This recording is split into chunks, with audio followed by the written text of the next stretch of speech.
नमस्कार विद्यार्थियों और उनके अभिभावकों और मेरे सभी दोस्तों। मैं संतोष कुमार लेकर आया हूं एक नया video Sarvodaya Vidyalaya Mansarovar garden NCT of Delhi school ID 1516-003।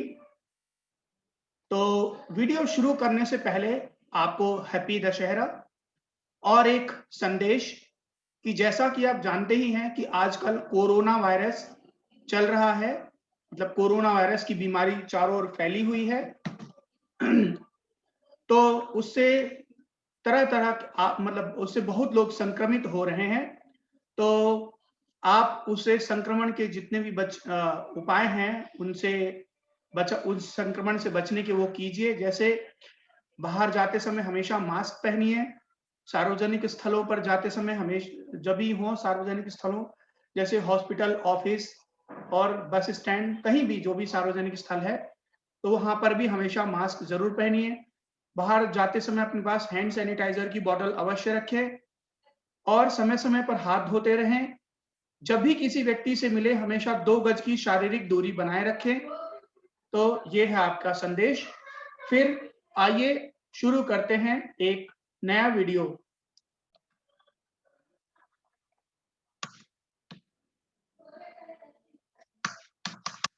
तो ये जो वर्कशीट है हमारी आज की वीडियो में शिक्षा निदेशालय, दिल्ली सरकार, राष्ट्रीय राजधानी क्षेत्र दिल्ली द्वारा जो दी गई वर्कशीट है, विषय सामाजिक विज्ञान, सामाजिक एवं राजनीतिक जीवन, कार्यपत्र जो है यानी वर्कशीट 9 है।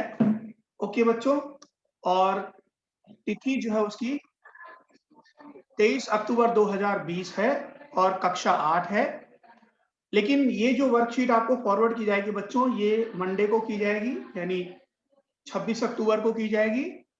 तो आगे देखते हैं क्या है। आप उसमें विद्यार्थी का नाम लिख दीजिएगा, फिर उसके बाद में कक्षा अध्यापक का नाम, जो आपके क्लास टीचर होंगे उनका नाम, ठीक है।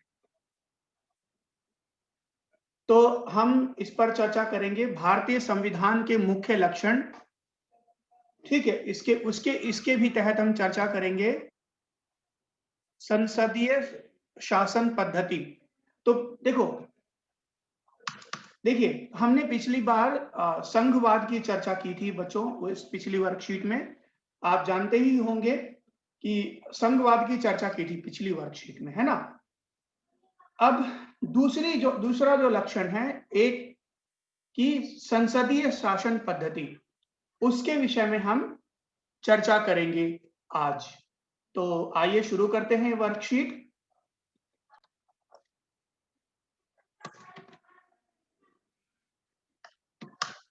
तो देखिए बच्चों, देखिए वर्कशीट में आपकी क्या लिखा हुआ है, देखते हैं।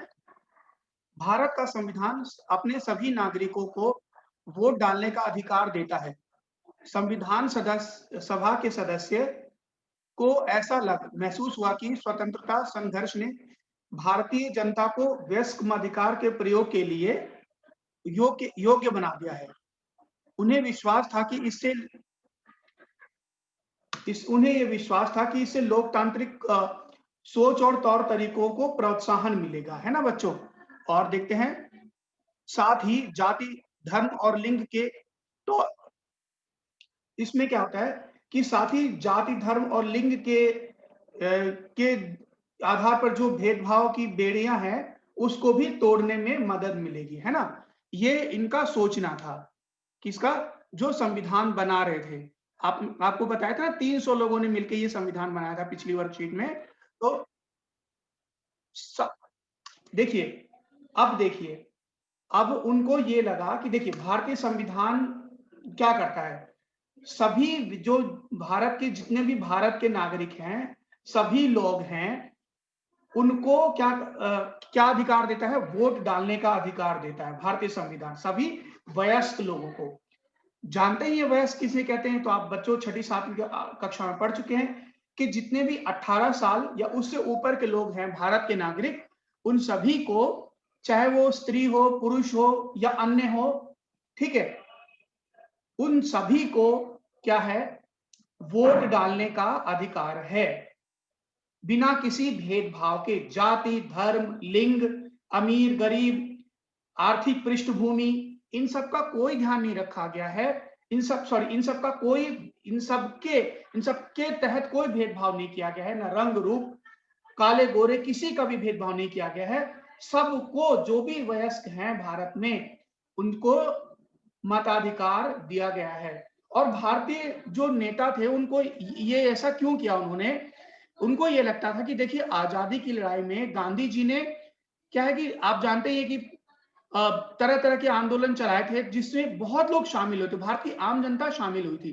तो मतलब उनको ये लगता था कि जो संविधान बनाने वाले लोग थे, कि आजादी की लड़ाई लड़ते लड़ते जो भारतीय जनता है, वो वोट डालने के लिए मतलब ये हो चुकी है, परिपक्व हो चुकी है अपना वोट का अधिकार प्रयोग करने के लिए। इससे उनको ये भी लगता था कि देखिए, इससे क्या है, जाति, धर्म और लिंग के भेदभावों को तोड़ा जा सकता है। वो इसलिए लगता था कि देखिए, जब आप वोट डालने जाएंगे, सबको वोट डालने का अधिकार मिलेगा। तो जब आप वोटों की लाइन में खड़े होंगे, और फिर जब आप महिला पुरुष सब को वोट डालने का अधिकार मिलेगा, जाति, सभी जाति के लोगों का, तो लोगों के मन में ये आएगा कि जब भारतीय संविधान लोगों के प्रति भेदभाव नहीं करता, तो हम क्यों करें, है कि नहीं? अब देखिए, सार्वभौमिक मताधिकार का मतलब समझाया गया है कि देखिए, सार्वभौमिक मताधिकार का मतलब ये है कि अपने प्रतिनिधियों को देश के सभी लोगों की, ठीक है, अपने देश के प्रति, मतलब देखिए, सार्वभौमिक मताधिकार का मतलब देखिए, देखिए, सार्वभौमिक मताधिकार का मतलब है कि अपने प्रतिनिधि के चुनाव में देश के सभी लोगों की सीधी भूमिका होना, ठीक है। और प्रतिनिधि जनता के प्रति जवाबदेह होते हैं।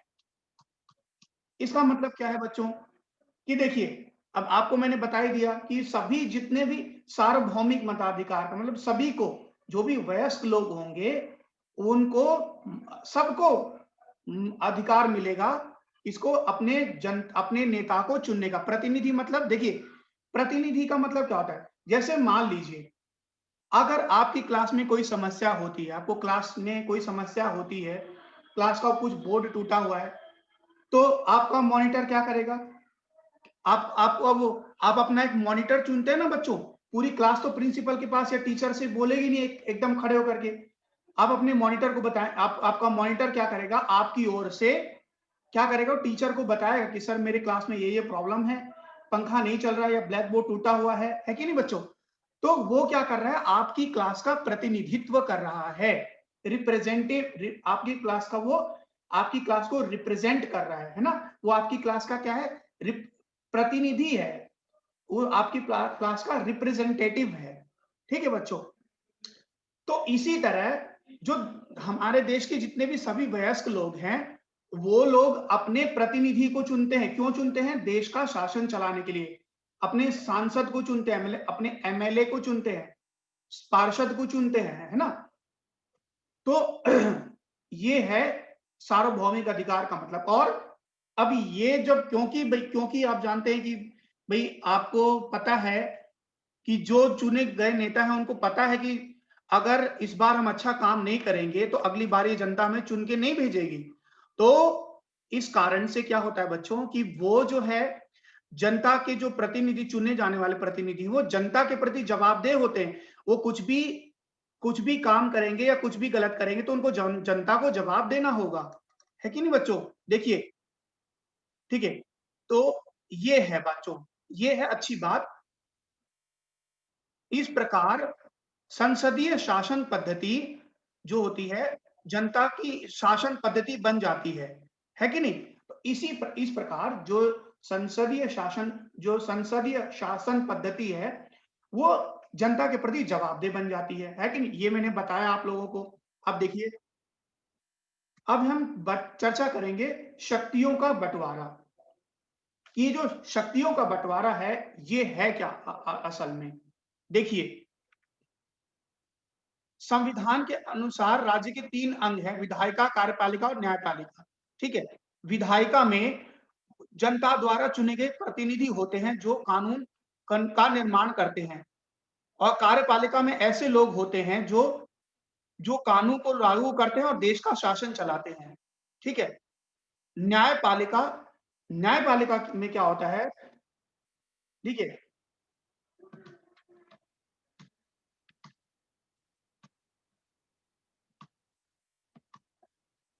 देखिए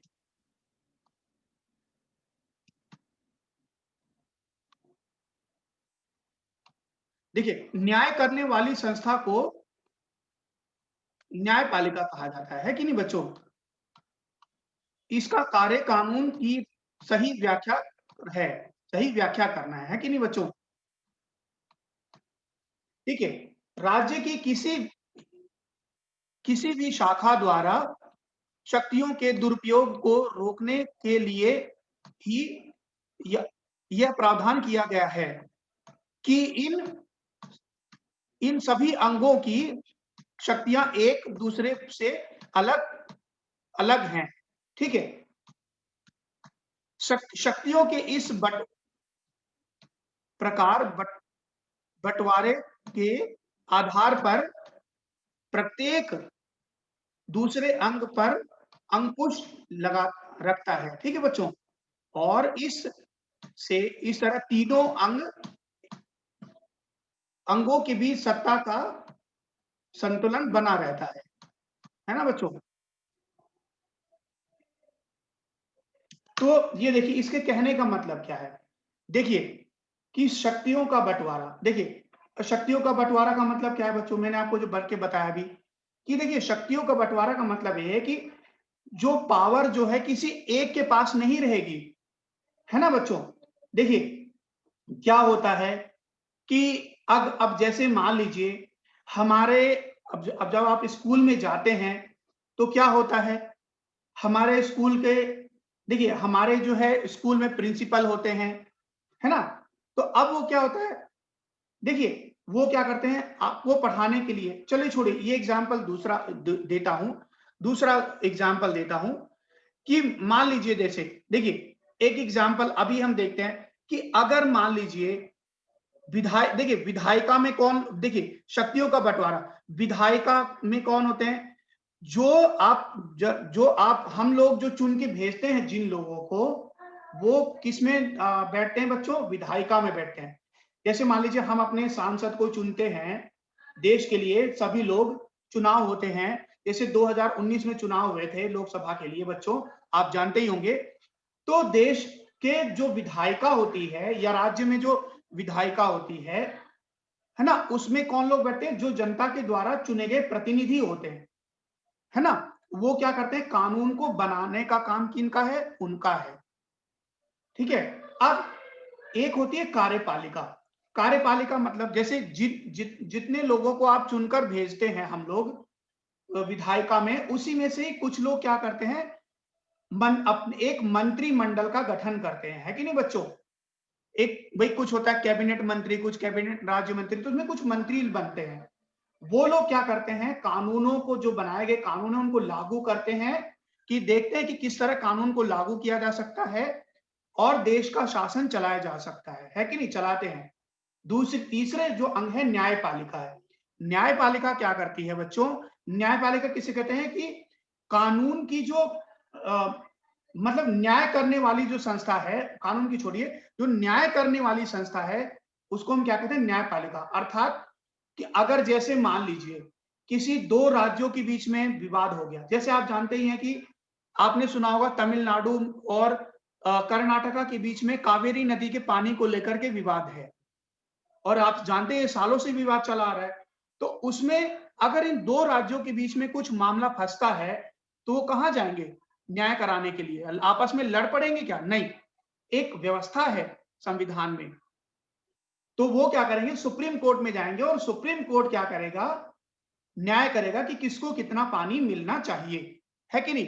देखिए तो न्यायपालिका क्या करता है? न्याय करने का काम करता है और कानूनों की सही व्याख्या करता है।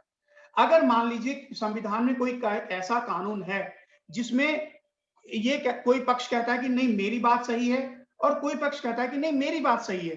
तो जो सही बात क्या है, संविधान में क्या कहने का प्रयास किया गया है, क्या कहना चाहता है जो संविधान में लिखा हुआ वो है बात, संविधान में लिखी हुई बात है, तो वो उसकी व्याख्या कौन करेगा? न्यायालय करेगा। अच्छा, अभी मान लीजिए कि अगर मान लीजिए देखिए, मान लीजिए कि एक एग्जांपल ले लेते हैं कि अब आज दिव्यांगों को 1% आरक्षण देने का कानून है नौकरियों में, हर जगह। तो अगर कोई जनहित याचिका लगा दे कि भाई नहीं ये जो दिव्यांग लोग नहीं है उनके साथ भेदभाव है ना? कोई लगा सकता है याचिका, तो नहीं। तो ये भेदभाव है या नहीं है, उसकी व्याख्या कौन करेगा? न्यायालय करेगी। वो कहेगी कि नहीं, ये गलत है, क्योंकि दिव्यांग लोग भी हमारे समाज का एक हिस्सा हैं। उन लोगों को भी, क्योंकि उनकी कुछ कमी है, इस कारण उनको बराबर अवसर देने के लिए उनको थोड़ा-सा ये आरक्षण का प्रावधान दिया गया है कि नहीं बच्चों? तो ये देखिए, इसकी व्याख्या करने का काम कौन करता है? न्यायालय करता है। देखो, जो अब शक्तियों, जो पावर का इस प्रकार बंटवारा, जो शक्तियों का इस प्रकार बंटवारा है बच्चों, इस प्रकार जो पावर को बांट देने से क्या होता है बच्चों, कि एक राज्य, जो देखिए कोई भी अंग एक दूसरे को दबा नहीं सकता, दोनों तीनों की शक्ति अलग अलग है। अगर मान लीजिए कि विधायिका कोई ऐसा, अगर मान लीजिए विधायिका कोई ऐसा कानून बना दे कि जो कि संविधान के खिलाफ है, तो क्या करेगा? न्यायपालिका उसको रद्द कर देगी। लोग क्या करेंगे? अब जनहित याचिका डालेंगे। जनहित याचिका मतलब ये होती है बच्चों, जो कि लोगों के हित में हो, जो मतलब लोगों के हित के लिए जो सुप्रीम कोर्ट में जाते हैं। जैसे मान लीजिए अगर किसी देश में ये कानून बना दिया जाए कि भाई विकलांग लोगों को नौकरी नहीं मिलेगी, चाहे कुछ भी हो जाए। अगर सपोज दैट, मान लीजिए सरकार ऐसा करेगी ही नहीं, बिल्कुल नहीं करेगी, लेकिन अगर सरकार ऐसा कानून बना दे कि विकलांग लोगों को नौकरी नहीं दी जाएगी, इनको मतलब मतलब हम इनसे ज्यादा काम नहीं ले पाते हैं, ऐसा क्या ऐसा है? ऐसा नहीं है। लेकिन अगर कोई ऐसा कानून बना देती है सरकार, कोई राज्य सरकार या केंद्र सरकार, अगर, तो क्या कर सकते हैं लोग? क्या करेंगे? दिव्यांग लोग कहां जाएंगे? सुप्रीम कोर्ट में चले जाएंगे, सीधा, या हाई कोर्ट में चले जाएंगे, कहेंगे कि ये कानून जो है गलत है। तो इसको, जो लोगों के हित के लिए, लोगों के हित के लिए जो कानून, लोगों के हित के लिए जो याचिका डाली जाती है कोर्ट में, उसको क्या कहते हैं बच्चों? जनहित याचिका। तो इसमें क्या करते हैं, अगर विधायिका कोई ऐसा कानून बना दे कि भाई कि कोई भी जो संविधान के विरुद्ध हो, तो लोग क्या करेंगे? जनहित याचिका डालेंगे और न्यायालय करेगा, उनको रद्द कर देगा, है कि नहीं बच्चों? तो ये देखो, इस प्रकार जो शक्ति संतुलन, इससे क्या होता है बच्चों? अलग अलग शक्तियां होने से शक्ति का संतुलन बना रहता है। एक पावर किसी एक के हाथ में नहीं रहती बच्चों, ना केंद्र सरकार के हाथ में रहेगी, ना राज्य सरकार के हाथ में सारी पावर रहेगी, और ना न्यायालय के हाथ में भी सारी पावर रहेगी, है कि नहीं बच्चों? देखिए, पिछली बार हमने संघवाद के विषय में पढ़ा था ना बच्चों, कि संघवाद क्या करता है, कि संघवाद के में क्या है बच्चों की, पढ़ाई था हमने कि अलग अलग बनाया गया है राज्यों को, ताकि कुछ विषयों पर क्या है, वो निर्णय लेने की स्वतंत्रता हो, कानून बनाने की स्वतंत्रता हो। तो ये भी एक तरीके से बच्चों, संघवाद भी एक तरीके से समझ लीजिए शक्ति का बंटवारा ही है कि नहीं बच्चों? अब देखिए, कोई भी शक्ति, हम जानते ही हैं कि अगर सारी शक्ति केंद्र को दे दी जाए, तो केंद्र में क्या हो जाएगा? तानाशाही हो जाएगी, है कि नहीं बच्चों? तो इसलिए, यही नहीं बच्चों, न्यायालय के पास भी अपनी ही शक्ति है।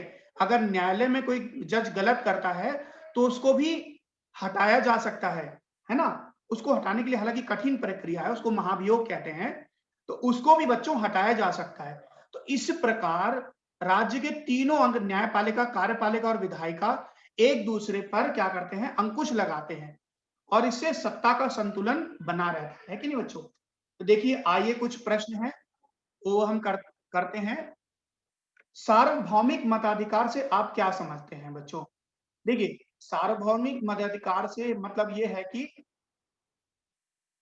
क्या होना चाहिए, कि सार्वभौमिक मताधिकार से मतलब ये है कि देश के सभी वयस्क लोगों को अपने प्रतिनिधि चुनने के लिए उनकी भूमिका होनी चाहिए।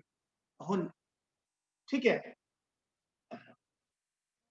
देखिए आंसर क्या है बच्चों? ठीक है, देखिए देखिए सार्वभौमिक मताधिकार की मतलब है कि अपने प्रतिनिधि के चुनाव में देश के सभी लोगों की सीधी भूमिका होती है और प्रतिनिधि जनता के प्रति जवाबदेह होते हैं। ठीक है बच्चों, तो ये आपका आंसर हो गया। ओके, ये आंसर क्या कहना चाहता है ये आपको अच्छी तरह पता चल गया होगा बच्चों, क्योंकि मैं इसको विस्तार से बता चुका हूं पर। ओके, आगे देखते हैं प्रश्न। संसदीय संसदीय शासन पद्धति जनता की शासन पद्धति है कैसे? ठीक है बच्चों, तो देखते हैं, आइए इसका आंसर क्या है देखते हैं।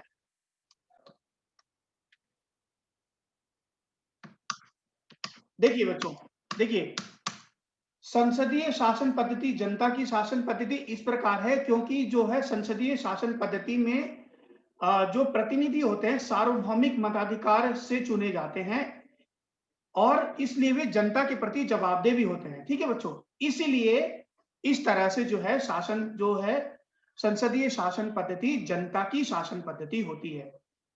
आप बताइए, देखिए लिखिए लिखिए, आप ये भी लिख सकते हैं क्योंकि संसदीय शासन पद्धति में जो प्रतिनिधि होते हैं वो जनता के द्वारा सार्वभौमिक मताधिकार से चुने जाते हैं और वे जनता के प्रति जवाबदेह होते हैं, इसीलिए संसदीय शासन पद्धति जनता की शासन पद्धति है। ठीक है बच्चों, आंसर आपका ये है। तो ये मैंने आपको आंसर में बहुत ज्यादा एक्सप्लेन नहीं करूंगा, क्योंकि मैंने आपको पहले ही ये आपको बता दिया है क्या है इसमें।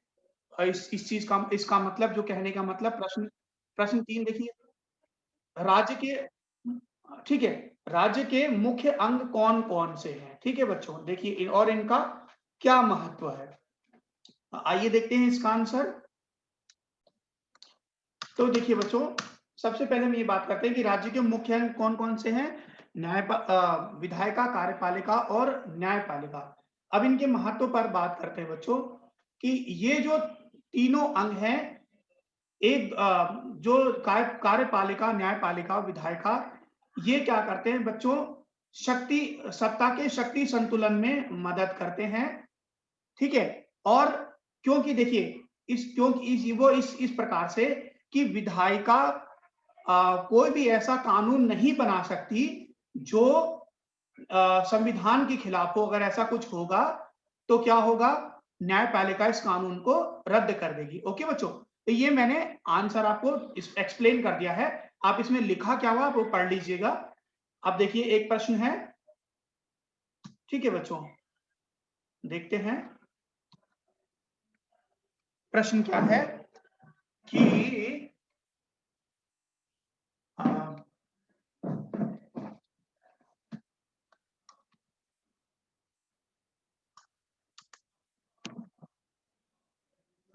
देखिए क्या कहते हैं प्रश्न। तो बच्चों देखिए, ये जो मैंने आंसर आपको एक्सप्लेन किया है उसको देखिए, एक्सप्लेन किया है ब्रीफ में। आप क्या लिखा हुआ है वो पढ़ लीजिएगा। इसके बाद में देखिए अगला प्रश्न कौन सा है देखते हैं। शक्ति का बंटवारा, शक्ति के बंटवारे को स्पष्ट कीजिए।